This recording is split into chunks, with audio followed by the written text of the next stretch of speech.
ప్రియమైన దేవుని పిల్లలారా, మీరు దేని గురించి అయినా భయపడుతూ ఉన్నారా? భవిష్యత్తు ఎలా ఉండబోతుందో తెలియక ఆందోళన పడుతూ ఉన్నారా? అయితే దేవుడు మీతో ఒక మాట చెప్తూ ఉన్నాడు. భయపడకు, నేను మీతో ఉన్నాను. కొన్నిసార్లు మనకు ఎన్నో సమస్యలు వస్తూ ఉంటాయి. డబ్బు సమస్య కావచ్చు, ఆరోగ్య సమస్యలు కావచ్చు, మరి కుటుంబ సమస్యలు కూడా కావచ్చు. అలాంటప్పుడు మన హృదయంలో ఆందోళన, భయం అనేటివి మొదలవుతాయి. కానీ బైబిల్లో మనము దావీదు జీవితాన్ని గురించి మనం ఆలోచించినట్లయితే, గొల్యాత్ అనే గొప్ప యోధుడు ఆయన ముందు నిలబడ్డప్పుడు దావీదు భయపడలేదు. అక్కడున్న వారందరూ కూడా భయపడ్డారు. నేను ఇంత చిన్నవాడినే, నేను అంత పెద్ద యోధుడితో ఎలా యుద్ధం చేయాలి అని దావీదు గారు భయపడలేదు.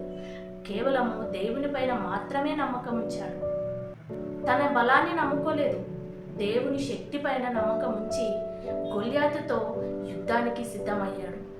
అసాధారణంగా కనిపించిన యుద్ధంలో కూడా విజయాన్ని సాధించాడు. కేవలము దేవుని పైన నమ్మకం ఉంచడం వల్లే. దేవుని పైన నమ్మకం ఉంచి భయానికి లోబడకుండా దేవుని పైన నమ్మకంతోనే ధైర్యంగా గొల్యాతుతో యుద్ధం చేశాడు. యుద్ధం చేసి విజయాన్ని సాధించాడు. కాబట్టి మన జీవితంలో కూడా ఒక గొల్యాతు ఉండవచ్చు.